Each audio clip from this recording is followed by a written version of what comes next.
Hello my dear friend, this is Shiva Rathore. Shiva Rathore home निश्चित पैरी series my dear viewer, आप देख रहे हैं एनपी न्यूज़ निश्चित पैरी में आपका स्वागत है। माय डियर व्यूअर, आज हम जिस शख्स से रूबरू करा रहे हैं ये हैं जनाब डॉक्टर शोभित सिंह।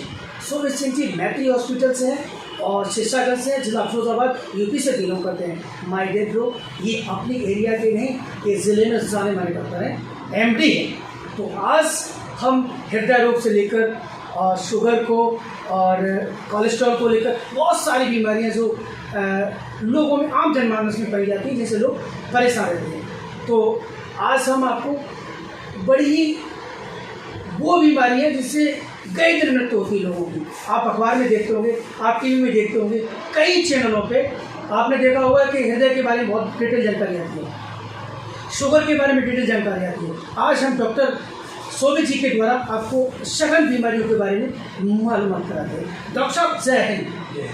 सर कैसे हैं आप? मैं ठीक हूँ। आप अगर आपकी इजाज़त हो जाए तो मैं दो बातें करूँगा। मैं तो ये कहूँगा कि मैं स्वस्थ हूँ, आपकी कृपा है, लेकिन कोलेस्ट्रॉल मेरा भी बड़ा रहता है, जिस संदर्भ में बात कर रहा हूँ मैं उसका भी कैसे करूँ। डॉक्टर साहब अमूमन हो गया है कि लोगों के अंदर ये प्रॉब्लम हो गई है कि वो 4 कदम सीढ़ी चढ़ते हैं तो हाँफने लगते हैं, 10 कदम दौड़ लगाते हैं तो उनकी हाँफनी भूल जाती है। उनको ये पता नहीं होता है कि उनको क्या प्रॉब्लम है।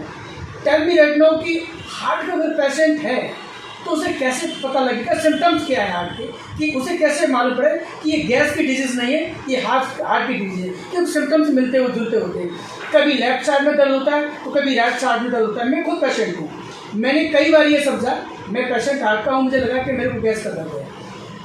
कंधे से 4 अंगूर नीचे डेंजर जोन है, हार्ट का जोन है, और वो लेफ्ट साइड पे है, और मैं ये समझता रहा कि मेरे को गैस का दर्द है। सर मुझे हार्ट के दर्द में और गैस के दर्द में what the difference between, tell me right now doctor Shobhit Singh. देखिए डॉक्टर साहब, ये ज़्यादा बेहतर होगा कि मैं आपको ऐसे बताऊं कि हृदय रोग के क्या लक्षण। जी सर।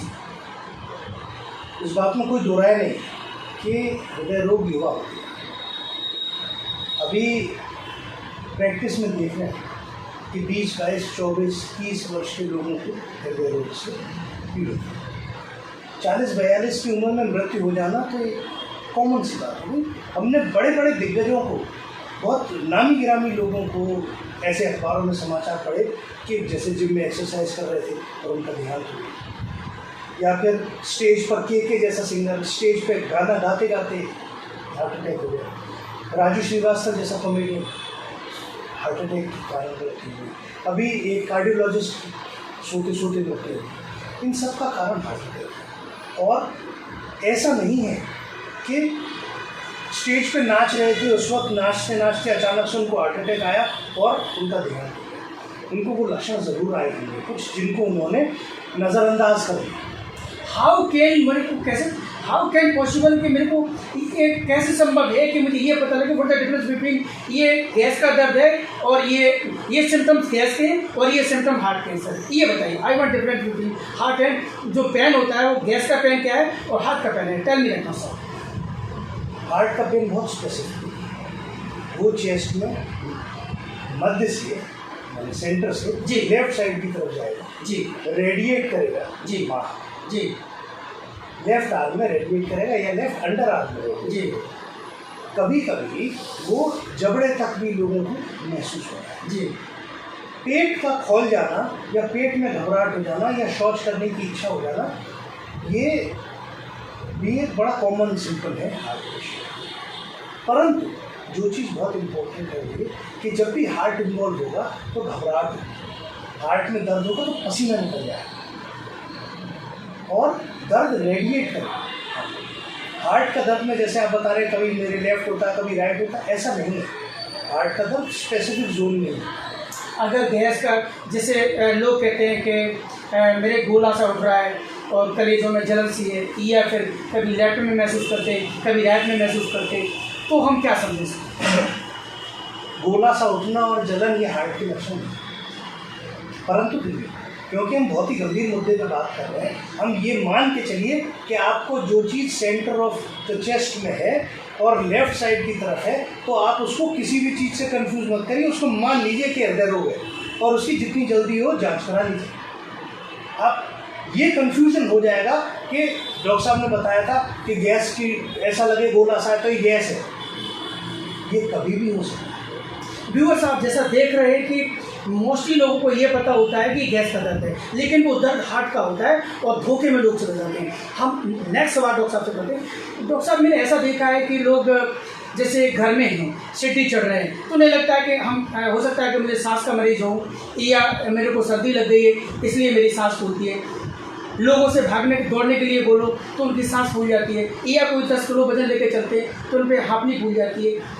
तो उन्हें कैसे पता लगेगा कि ये दर्द सांस का नहीं है, या ये जो उनकी हाँफनी फूल रही है, या उनको बीपी हाई हो रहा है, तो उन्हें कैसे पता लगेगा ये सांस के मरीज नहीं, ये हार्ट का मरीज है? मेरा डॉक्टर साहब, देखिए, ये डॉक्टर साहब बहुत ही डिफिकल्ट है इसको डिफ्रेंशिएट करें, परंतु ये आप निश्चित रूप से मान लीजिए कि ये दोनों रोग में ऐसा हो सकता है। सांस फूलने ऐसा नहीं होता कि आप अचानक से एक दिन आपको अस्थमा की बीमारी हो गई और आप सांस फूल गए। हार्ट में जब आप हार्ट को काम ज़्यादा देते हैं जिसकी क्षमता उसकी नहीं है, तो उसमें सांस फूलने के साथ पसीना आना, घबराहट हो जाना, ये सारे लक्षण हैं। क्योंकि ये हमारी शारीरिक क्षमताएं बहुत कम हो गई, इसलिए कुछ दूर वजन उठा के सांस फूल जाना, चलना, सांस फूल जाना, ये एक स्वाभाविक प्रक्रिया है। बहुत सारे लोगों की होती है जो फिजिकली एक्टिव नहीं है, वो थोड़ा सा दौड़ के जीना चले तो सांस फूल जाती है। परंतु अगर हार्ट का पेशेंट है होगा तो उसकी तकलीफ, सीने में दर्द, भारीपन, सांस फूलना, जितना वो जाता जाएगा उतना बढ़ता जाएगा। माने अगर हम 20 कदम चले और हमारे सीने में दर्द हो गया तो 21 चलेंगे तो कम नहीं होगा, रुक जाने पर कम हो जाएगा, पर आप अगर उसको चलते रहेंगे तो वो बढ़ता जाएगा। एक सवाल आ जाता है यहाँ पे डॉक्टर साहब कि हमारे व्यूअर्स देख रहे हैं, सपोज मैं मार्केट में और मेरे को अटैक आया, हार्ट अटैक आया, तो अगर मैं मार्केट में पेन हुआ, हाँ चेस्ट में पेन हुआ और मेरे को लगा कि वो अटैक है, अगर आपकी जानकारी के मुताबिक मेरे को पता लग गया कि मेरे को लेफ्ट साइड में दर्द हो रहा है और वो हार्ट पेन है, ऐसी स्थिति में मेरे को क्या करना चाहिए? क्या नहीं करना चाहिए? बहुत अच्छा प्रश्न। सबसे पहला काम जो आपको करना है, जहाँ है जैसे हैं बैठ जाइए, लेट जाइए। बिल्कुल मत सोचिए कपड़े गंदे हो जाएंगे, कोई देख लेगा क्या कहेगा, कुछ नहीं करना। आपसे तो तब कहेगा जब जीवित बचे। लोग फ़ोन करने का प्रयास करते हैं। नहीं, कुछ नहीं, फ़ोन तो लेट के भी हो जाएगा, फ़ोन करने के लिए कौन सा चलने की आवश्यकता है। सबसे पहला काम है लेट जाइए, हार्ट को रेस्ट देने की आवश्यकता है, चाहे कैसे भी। कभी कभी होते हुए हार्ट अटैक में 10 कदम सामने दिखता हुआ घर ये मृत्यु का निमंत्रण हो जाता है। आपने बहुत सारे लोग देखे होंगे जिम में एक्सरसाइज करते रहे, उनको सीने में दर्द हुआ, उन्होंने उसको इग्नोर किया, ये मान के इग्नोर किया कि साहब मैंने एक्सरसाइज करी थी इसलिए मुझे कंधे में दर्द हो रहा है, या मेरी बाहों में दर्द हो रहा है, मैंने वेट ज़्यादा उठा लिया होगा, या मैं ट्रेडमिल पर चल लिया इसलिए मेरी सांस फूली, इसलिए मेरा पसीना निकल गया। होता वो कार्डियक है। हम इसको इस तरीके से मान नहीं पाते कि वो चेस्ट से होकर बाहों में जा रहा है, इतना एजुकेटेड नहीं है, तो गलती कर देते हैं। इसलिए जैसे आपने कहा सीने में दर्द है, लेफ्ट साइड प्रोमिनेंट है, पसीना निकल गया, घबराहट हो रही है, क्या करें? जहाँ है लेट जाए। डॉक्टर साहब, आपसे एक बेहद गंभीर सवाल है कि सपोज हृदय रोग का व्यक्ति है और वो मार्केट में जा रहा है, मान लीजिए अगर उसे कहीं अटैक आता है, तो उस दौरान उसको प्राथमिकता से क्या उपचार लेना चाहिए और क्या नहीं लेना चाहिए, क्या करना चाहिए? क्या नहीं डॉक्टर साहब? देखिए, दो बातें। सबसे पहले तो हार्ट अटैक आया, ये तो बड़ा डिफिकल्ट है डिसाइड करना। अगर उसको सीने में दर्द और घबराहट होता है जी, जो पहला काम उसको करना चाहिए, जहाँ है जिस अवस्था में वहीं बैठ जाए, लेट जाए यदि संभव हो, बिना ये सोचे कि कौन क्या कहेगा, आप अपना ध्यान रखिए और लेट जाए। गहरी सांस लेके धीरे धीरे इस तरह से अपने आप को शांत करने की कोशिश करें। यदि आप नॉन पेशेंट हैं और आपके पास डिस्प्रिन या सॉर्बिट्रेट ऐसी कोई दवाई मौजूद है तो डिस्प्रिन एक चबा के खा सकते हैं। सॉर्बिट्रेट यदि है तो उसको जीभ के नीचे रख सकते हैं। इससे सॉर्बिट्रेट और डिस्प्रिन के इस्तेमाल से 50% से ज़्यादा जानें बचते हैं। दूसरी बात, अगर आपके पास कुछ भी नहीं है तो लेटे हुए कपड़े ढीले कर लीजिए, गहरी सांस लीजिए, और एक मुद्रा में बताता हूँ आपको, याद कर लीजिए, मैं 2 बार बताऊँ। जी सर, वो मुद्रा जरूर बताइए। उसको हृदय रोग मुद्रा कहते हैं, जिसमें कि पहली उंगली इंडेक्स फिंगर, व्यूअर्स आप से ध्यान से देखिए, इंडेक्स फिंगर को अंगूठे के नीचे रखेंगे, बाकी दूसरी और तीसरी फिंगर को अंगूठे के ऊपर रखेंगे और सबसे छोटी वाली उंगली को स्ट्रेट रखेंगे। दोबारा बताता हूँ, इंडेक्स फिंगर को अंगूठे के नीचे रखिए, सेकंड थर्ड फिंगर को अंगूठे के ऊपर और इंडेक्स फिंगर को स्ट्रेट। इसको कहते हैं हृदय रोग मुद्रा। ये कितनी देर तक रहना चाहिए सर? जब तक आपके चित्त में शांति ना आए, जब तक आपकी घबराहट कम ना हो जाए। इसको हम रोज भी कर सकते हैं। ये रोज करने से प्रोफिलेक्टिक की तरह काम करेगा। ये 10 मिनट अगर आप किसी भी आसन में करें तो ये आपको हृदय रोग से बचाएगी रखेगी। तो जब तक आपके चित्त में आराम ना आ जाए, जब तक आपकी घबराहट, पसीना, टेंशन, सीने का दर्द कम नहीं हो, तब तक आप लेट कर इसको बनाए रख सकते। तो डिस्प्रिन यदि मिले, आप घर पर हैं, ऐसी कोई दिक्कत आपको हो रही है तो डिस्प्रिन पानी में घोलकर पी लीजिए। तो डिस्प्रिन, सॉर्बिट्रेट, हृदय रोग मुद्रा, लेट जाना, चलना नहीं, कोई परेशान नहीं होना, मन को शांत करना, गहरी सांस लेना और धीरे धीरे छोड़ना, जिससे कि हमारे हार्ट की ऑक्सीजन की रिक्वायरमेंट पूरी हो। ये अगर आप करेंगे तो आपके सर्वाइवल के चांस 50% हो जाएंगे यदि आप उस वक्त हार्ट अटैक से गुजरेंगे। एक नेक्स्ट क्वेश्चन है डॉक्टर साहब कि माना मरीज को पता है कि वो हृदय रोगी है, तो उसे खाने पीने के बारे में क्या खाना चाहिए, क्या नहीं खाना चाहिए, किन चीज़ों को उसे परहेज करना चाहिए? मोस्टली लोगों को पता नहीं होता है और वो जो खा रहे हैं वो उनको नुकसान करता है। तो हमारे व्यूअर्स को आप ये बताइए कि उन्हें क्या खाना चाहिए और क्या नहीं खाना चाहिए। सबसे इम्पोर्टेंट बात बताने की है कि अगर आप हृदय रोगी हैं तो आपको अपनी जीभ पर काबू रखना चाहिए। खाने में काबू रखेंगे जीभ पर तो स्वास्थ्य ठीक रहेगा, और बोलने में काबू रखेंगे जीभ पर तो दिमाग ठीक रहेगा, टेंशन नहीं होगा, बीपी नहीं बढ़ेगा। एक मोटा मोटा तरीका आपको बताएं, जो चीज़ तेल में डुबो कर बनाई गई उसको खाने से परहेज करें। जितना कलरफुल खाएंगे, नेचुरली कलरफुल बेरीज खाइए, फ्लैक्स सीड खाइए, चिया सीड खाइए, साथ में अच्छे ड्राई फ्रूट्स खाइए, हरी सब्जियों का ज़्यादा से ज़्यादा प्रयोग करिए, फल खाइए। ये सारी चीज़ें आपके शरीर में कोलेस्ट्रॉल की मात्रा को कम करेंगी, आपके शरीर को रिक्वायर्ड विटामिन, प्रोटीन, मिनरल से एनरिच्ड रखेंगी, आपकी आर्टरीज और वेन्स की फ्लेक्सिबिलिटी को बरकरार रखेंगी और हृदय रोग के चांसेस को और उसकी गंभीरता को कम करेंगी। एक नेक्स्ट क्वेश्चन बनता है सर डॉक्टर साहब कि अमूमन आपने देखा होगा कि जो पहले की तरह से लोग आज मेहनत नहीं कर रहे हैं। पहले खेती करते थे, खेती बैलों से और भैंसा और जिनसे हुआ करती थी। आज वो खेती ट्रैक्टर से होने लगी है, तो किसान भी आजकल मॉडरेट हो गए। तो अब ऐसे मॉडर्न ज़माने में जो लाइफ स्टाइल चेंज हुआ है आदमी का, तो लाइफ स्टाइल को लेके कुछ हमारे व्यूअर्स को आप सुझाव दीजिएगा कि जिससे कि हृदय रोग से वो बच सकें, और अगर हृदय रोगी बन गए तो कैसे उनके जो ऐसे उपाय बताइए कि उनको उसके जो चांसेस कम रहें और उसे बच सकें। बहुत अच्छा प्रश्न है। हमको मेहनत से मेहनत से स्वस्थ रह सकते हैं, मेहनत से बचने का प्रयास नहीं करना चाहिए। हर एक का काम करने का तरीका अलग। हमको ये प्रयास करना चाहिए कि हम अपने शरीर का से काम लेते रहें।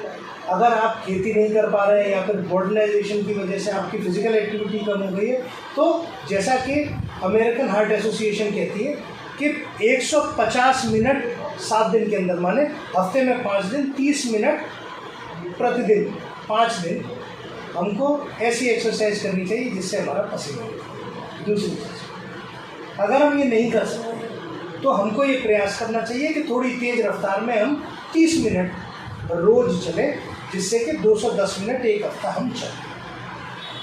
छोटे मोटे काम इन हैंड वर्क जो है उनको स्वयं करने का प्रयास करें। पैदल जाने का, परचून लाने का, बगल में मॉल तक जाने का, पार्क में घूमने का, इनका स्वयं करने का प्रयास करें। अगर साइकिल से जा सकते हैं तो साइकिल से जाएं। 2-3 माले तक जी आपका ऑफिस है, घर है, तो जीना चल के जाने का प्रयास करें। अगर कोई ऐसा काम है जिसको कि आप साइकिल से जाके, पास में ही ऑफिस है, तो गाड़ी का प्रयोग न करके साइकिल से जाने का प्रयास करें, पैदल जाने का प्रयास करें। अगर आप अपने शरीर को एक्टिव रखते हैं तो निश्चित रूप से हमारे शरीर जो है वो रोग से लड़ने के लिए शक्तिशाली रहेगा, हृदय रोग कम होगा, उसके चांसेस कम होंगे। डॉक्टर साहब एक सवाल है, टेक्निकल सवाल है, जैसे लिपिड प्रोफाइल आपने चेक कराया और उसमें ट्राइग्लिसराइड आ रहा है, बढ़ा हुआ है, VDL बढ़ा हुआ है, आपका टोटल जो है कोलेस्ट्रॉल बढ़ा हुआ है, तो ऐसे में आप अमूमन अगर मेहनत भी कर रहे हैं उसके बाद भी वो नॉर्मल नहीं हो रहा है, तो आप उसके लिए क्या ऐसा प्रिस्क्रिप्शन देंगे जिससे कि वो नॉर्मल हो सके? देखिए डॉक्टर साहब, ये बड़ा टेक्निकल सवाल है और कोलेस्ट्रॉल कितना बढ़ा हुआ है, ट्राइग्लिसराइड्स कितने हैं, LDL HDL, ये सब विशेषज्ञ डॉक्टर से राय लेनी चाहिए जब रिपोर्ट सामने हो तब। कहने का तात्पर्य सिर्फ इतना सा है कि तला भुना ज़्यादा, तेल से बनी हुई चीज़ें, मसालेदार चीज़ें, दाल मोठे, इन सारी चीज़ों को, समोसे कचौड़ी, इनको खाने से परहेज करें। जितना आप हरी सब्जियां, फल, बेरीज, ये सारी चीज़ें खाएंगे तो आपका triglycerides and cholesterol automatically control. और अगर पेशेंट को ये पता है, अगर पेशेंट को ये पता हो गया कि मेरे को ब्लॉकेज है, अगर डॉक्टर साहब मेरे को मेरे पेशेंट जो व्यूअर्स देख रहे हैं, अगर उन्हें ये पता लग गया कि मेरे को ब्लॉकेज है और ब्लॉकेज है, तो उस दौरान उसे क्या ऐसा करना चाहिए? एंजियोग्राफी करानी चाहिए या बाईपास के लिए आप सजेस्ट करेंगे या फिर कोई और ऐसा उपचार है जिसके लिए आप सजेस्ट करेंगे? अगर उसको ये पता है, उसने टेस्टों के द्वारा पता लगा मेरे को ब्लॉकेज है, और 1 ब्लॉकेज है, 2 ब्लॉकेज है, 3 ब्लॉकेज है, ऐसे में क्या उनको क्या ऐसा करना चाहिए जिससे कि वो सही तरीके से एंजियोग्राफी के लिए आप सजेस्ट करेंगे या बाईपास के लिए सजेस्ट करेंगे? देखिए डॉक्टर साहब, ये बहुत ही स्पेसिफिक प्रश्न है।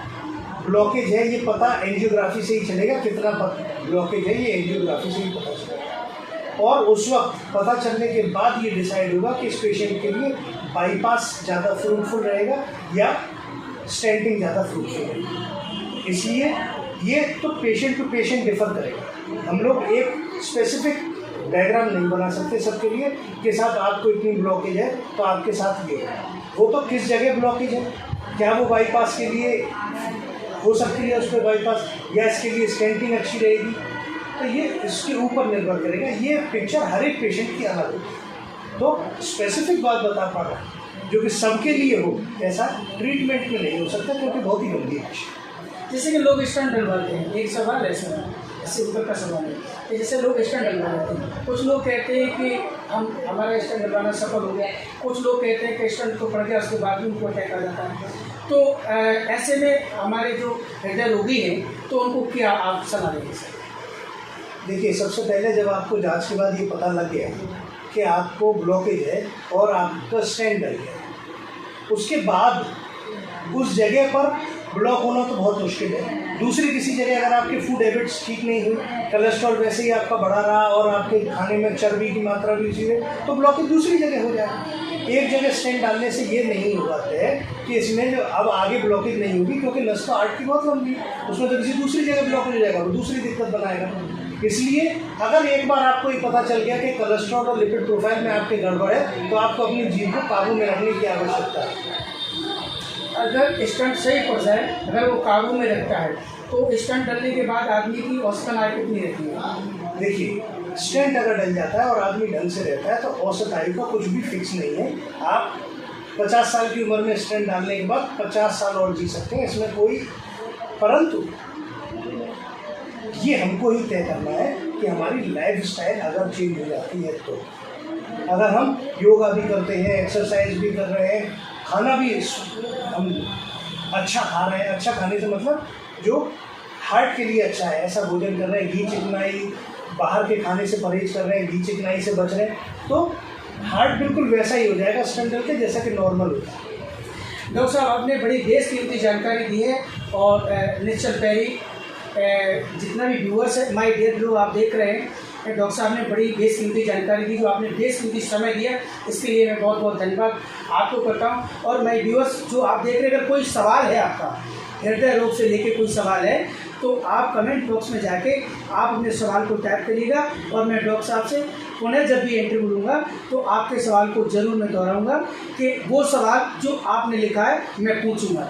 तो डॉक्टर साहब का चैनल भी है कायाकल्प करके, उसे भी प्लीज़ सब्सक्राइब करिएगा।